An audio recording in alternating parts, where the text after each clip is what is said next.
going to cover just some of the basics of English grammar. And again, this isn't an English class, but there are some things that we have to kind of keep in mind when it comes to writing a report. Again, this isn't the once upon a time kind of writing that we're doing.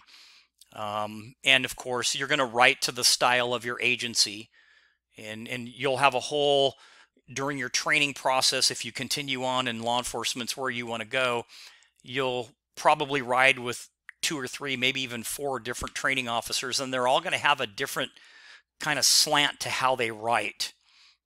But the main thing is to make sure that you're factual and that you're covering all the content. And that's why we're kind of starting off slow, and we're going to just keep building, and the videos will get a little bit longer each time, but nothing too kind of out there. But part of your, go ahead. Oh, I'm so sorry, sir. I was talking to my son. I'm sorry. Oh, that's okay. So just remember that when you write, you're really trying to convey exactly what happened without any misconceptions. And so just, understand that, things that you see, you can write about. As a law enforcement officer, you're going to develop a level of expertise where you can say that you observed somebody and they appeared to be sweaty or nervous or this or that. But you still want to stay as factual as you can. And to kind of show you the difference between these, a fact is something that can actually be proven. So, and I've used this example before, if you were to look at somebody and, a fact would be, let's say you see someone that has a bulge in their pocket. That's a fact because you can see the bulge. The inference that you draw from the bulge, especially if you're law enforcement, is that there's something in the pocket. And typically we always say, hey, they might be carrying a weapon, a firearm, or something like that.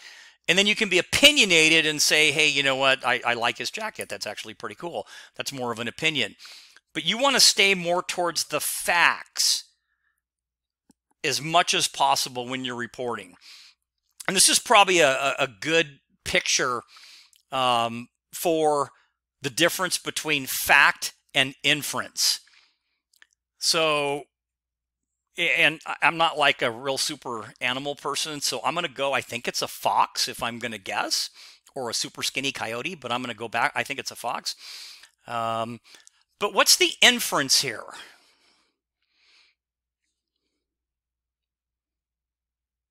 Can you factually say that this fox killed that chicken? Yes. I see a couple of head shakes that are saying no, and then I heard somebody say yes. So how can we factually say that the fox killed the chicken? I'm assuming that's what that is. So Jennifer, how do you come about that? Because the fox has like the feathers around his mouth, and you can see the feathers scattered on the field. Okay. Does anybody have a different opinion? Yeah, I don't. Yes. Oh, the chicken could have been dead already by the time the fox came upon it. Right. So we have to, when we talk about facts versus inference, the fact is the chicken's dead. The inference is that the fox, because he's got the feathers stuffed in his mouth or her mouth, killed the chicken, but we didn't see it. And if nobody else saw it, it's more of an inference. Now, when you investigate crime, you can put puzzles together, and some of those inferences can lead you to facts. But, if we just take the picture at face value, we're not 100% sure that the fox killed the chicken, but we're going to draw a conclusion or an inference that because he's got his mouth full of feathers, he's probably the one that did it. So it's the same thing with writing. So, when you interview people, that's why it's important to get as much factual information as you can, because maybe you just get an inference from each person, but as you start to put those puzzle pieces together, it can develop into facts. So that's why it's really important. So some of the basics that I didn't see a lot of issues really in anybody's writing, but just to kind of cover it to make sure that we're on track when we talk about some of the basics for grammar. And again, this isn't an English course, but understand, nouns are people, places, things. People can be suspects, witnesses, victims. Places can be, city hall. Things can be guns, knives, bullets, etc. The difference between those and common nouns are things that are not specific. So a suspect is not specific because it's not suspect Jones. It's just a suspect. It's just a victim. It's just a witness. A weekday. It's not specific. It's not Tuesday. It's just a weekday.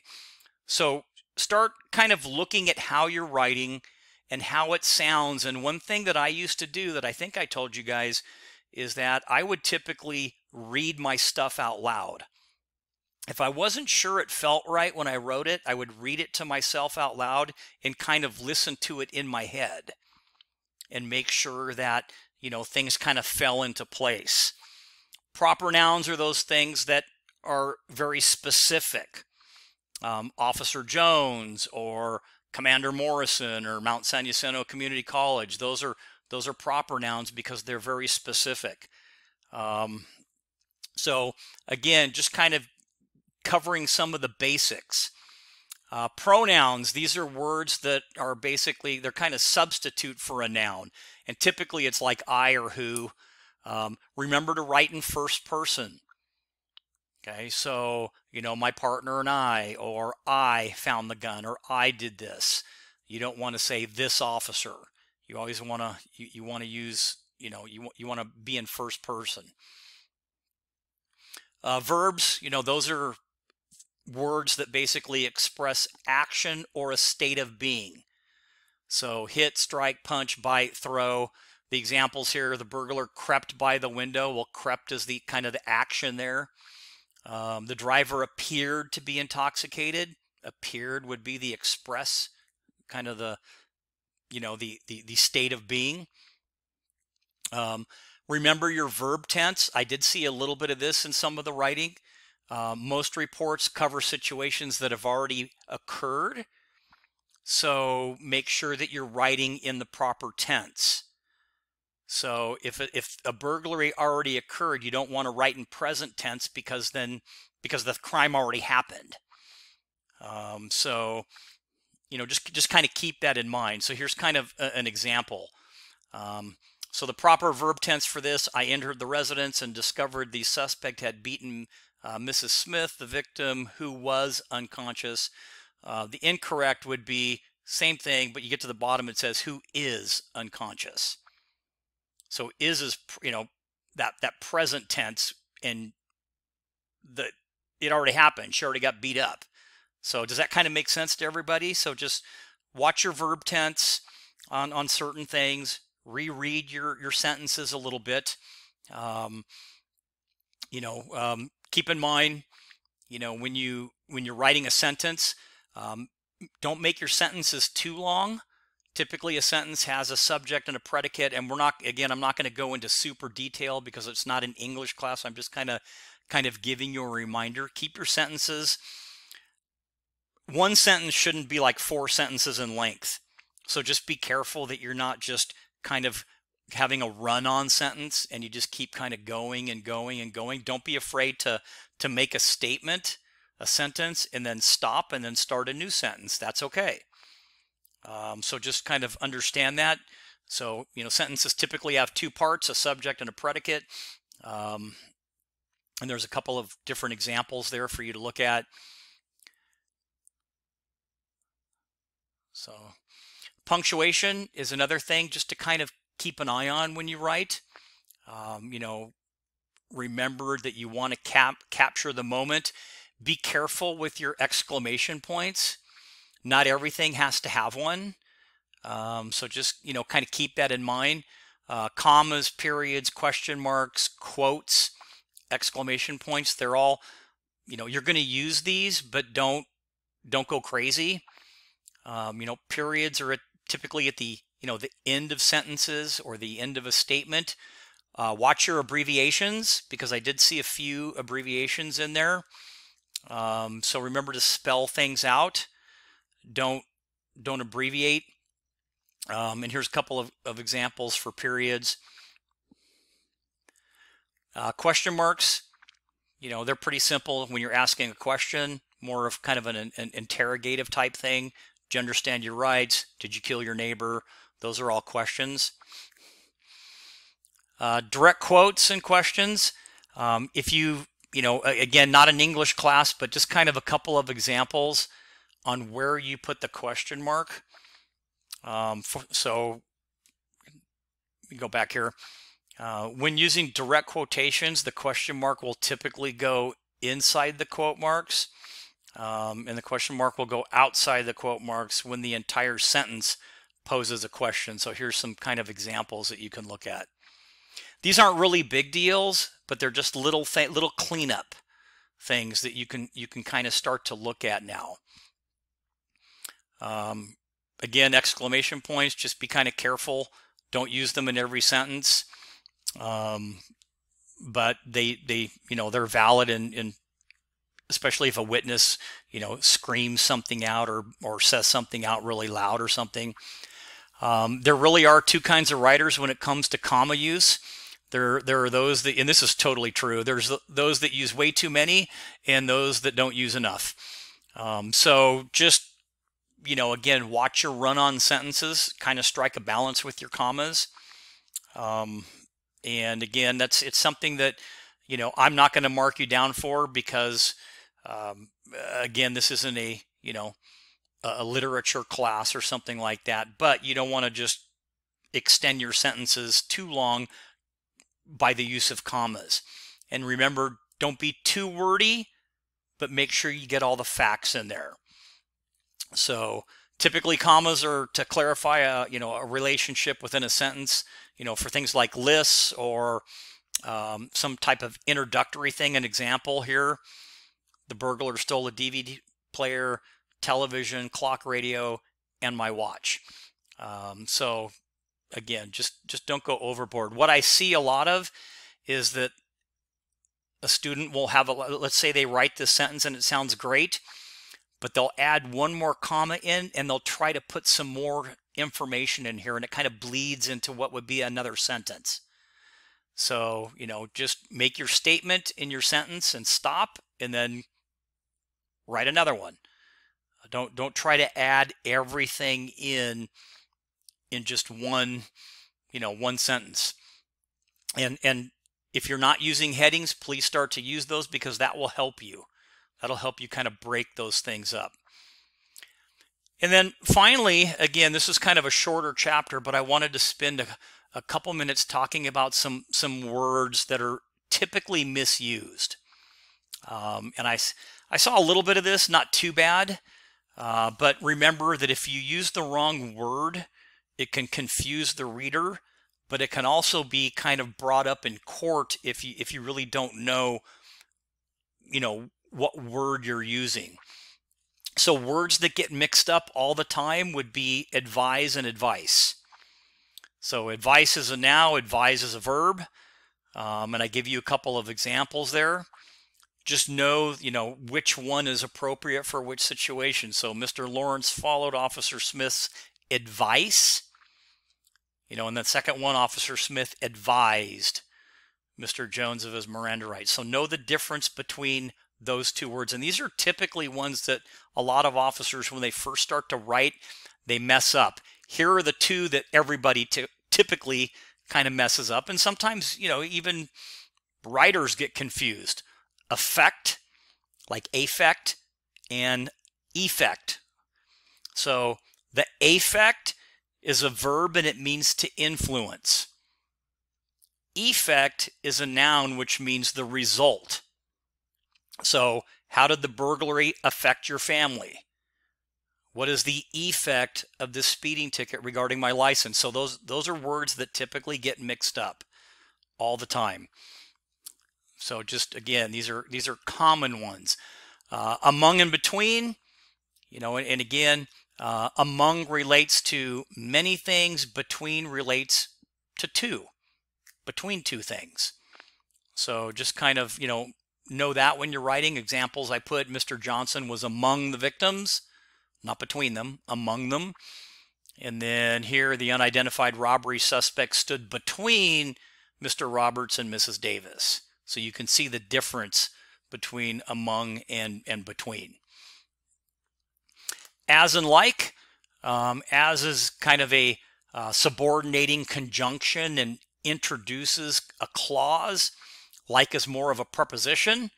So the examples here, Mrs. Smith stated that Carl Travis acted as if he were intoxicated.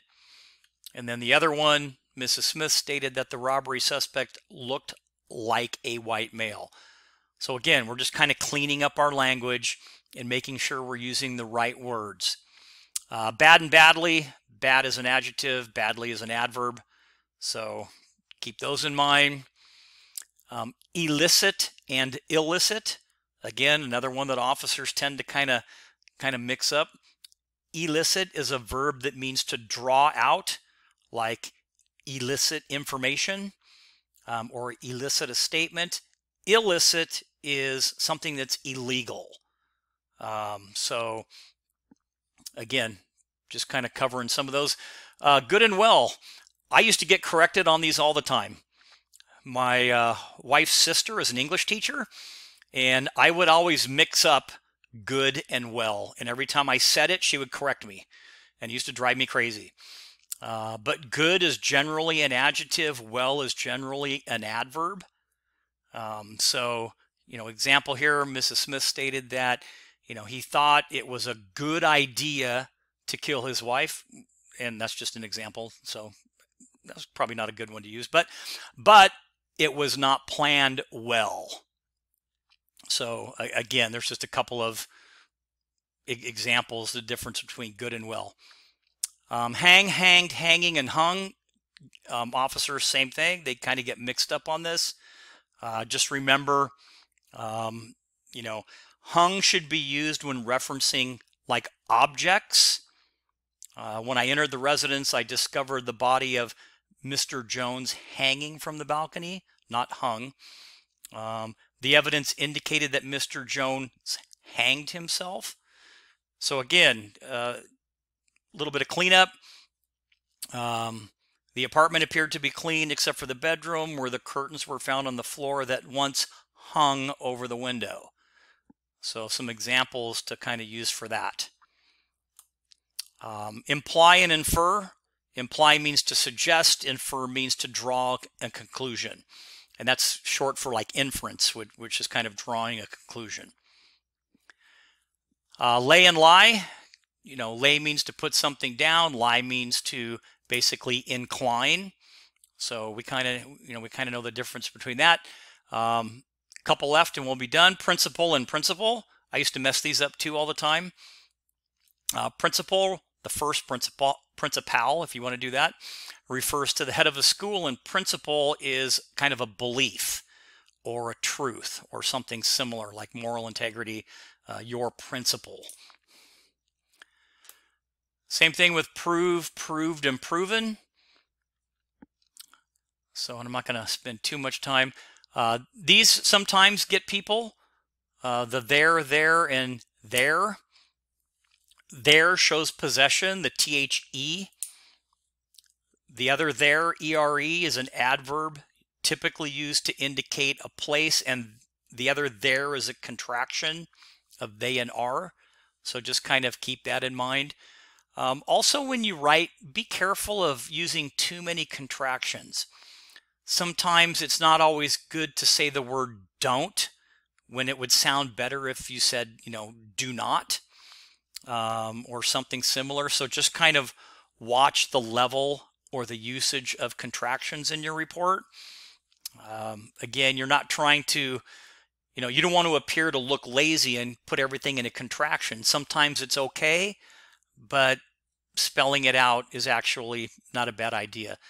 And then finally, 2, 2, and 2, those are pretty simple, but every once in a while we kind of mess those up. Who, whom, that, and which. Most of you guys, I didn't see any problems with these. And whose and whose. So the first whose with the OS is a contraction of, who and is, and then the other whose is more of a kind of a possessive pronoun. Same with your and your. So these are all commonly, common words. So basically some tips to kind of sum up the chapter. And again, I know it was kind of short. Just ensure that your grammar, your spelling, and your use of specific words in your report is correct to the best of your ability. Proofread it a couple of times instead of just writing it once and kind of, turning it in. One thing that you'll find, especially in training, is, as frustrating as it might seem, is you'll turn a report in and it might get kicked back a couple of times initially until you get better. And they'll teach report writing in the academy a little bit, but each agency does it a little bit different. So, don't get frustrated. Just know that, you're going to get a report kicked back a couple of times until you start to get the hang of, how to say what you really, what you see. Make sure that every sentence is able to kind of stand on its own. It's not too long, but it's not too short. Make sure you identify who's talking when you talk about a sentence. Don't leave it so generic that you don't know who it is. So make sure you know who the sentence is about. Kind of build your sentence. So, and then make sure that your verbs agree with the subjects in the number, person, and tense. So, and again, you're writing typically in the past tense unless you see something happening in front of you. Then that would be more of a present tense because you're actually observing what you're looking at. Okay, so this lecture was short. Next week is going to be a little bit longer because we're going to be talking about first officer on the scene. And how you document that, and we'll talk about evidence collection and little stuff. So next week is going to be longer than this week. But any questions tonight on what we covered? It was quick, but again, I'm sure you have other things to do, but we'll make up for it next week because it's going to be a little bit longer.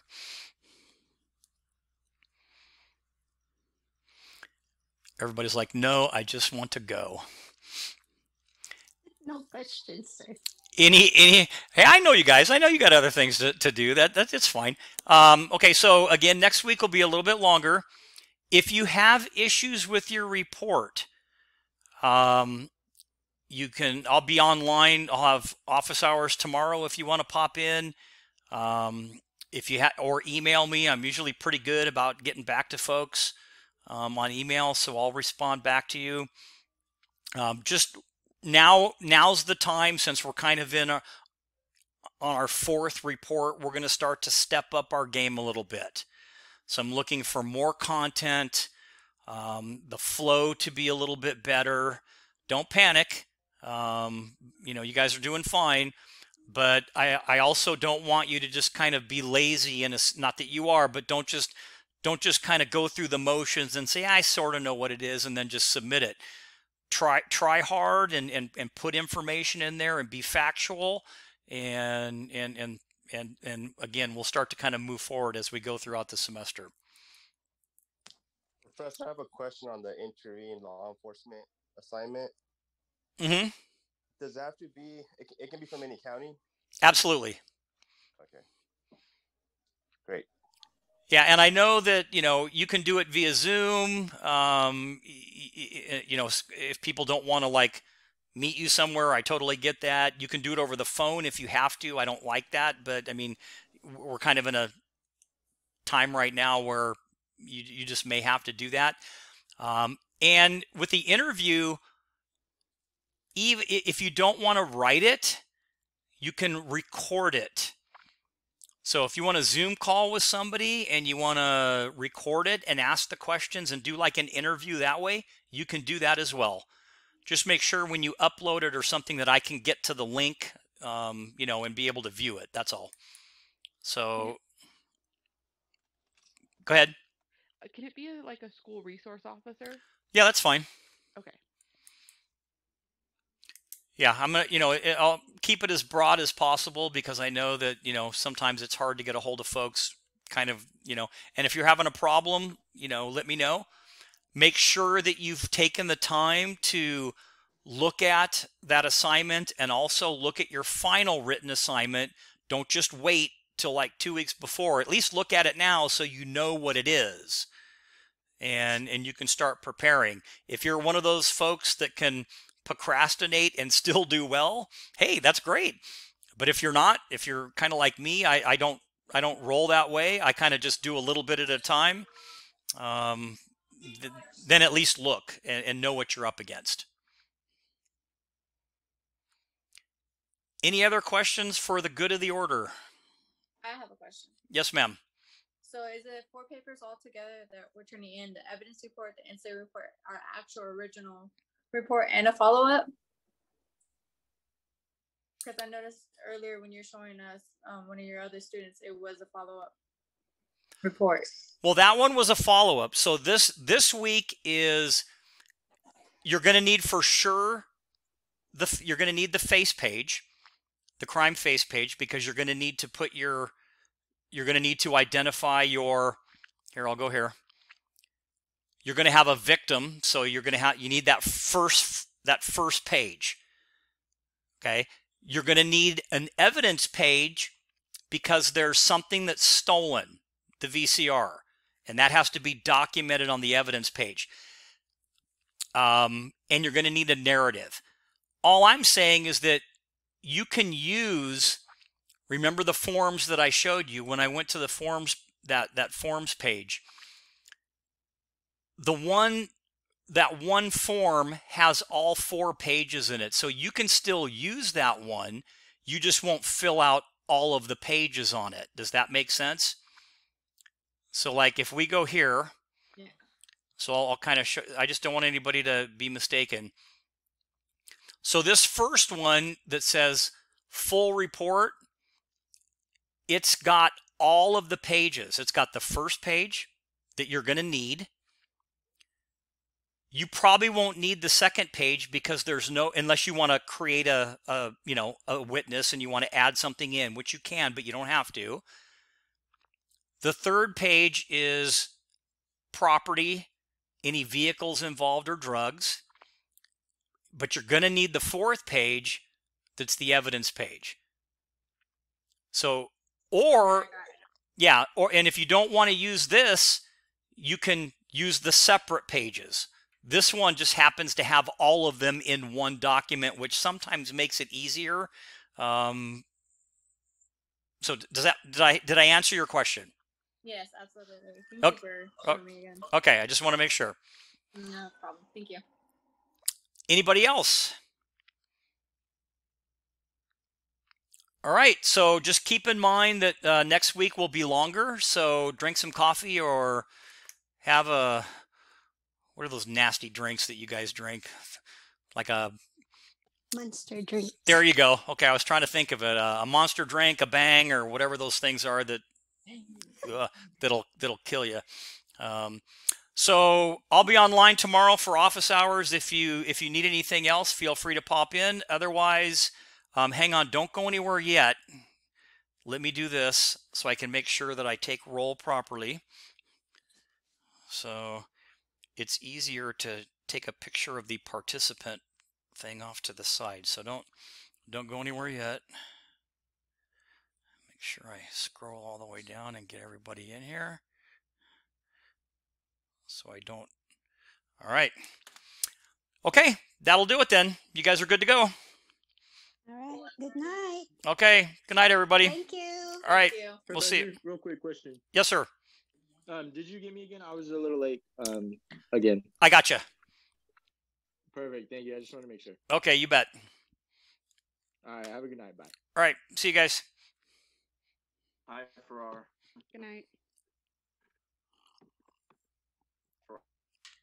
Farrar, can you hear me? I can hear you. So I'd like to apologize. I've been a little behind lately. Yeah, you are a little bit behind. So I would suggest that the writing assignments that you didn't do, it's harder to go back in and reopen it. So I would just email them to me as an attachment. Okay. Yeah,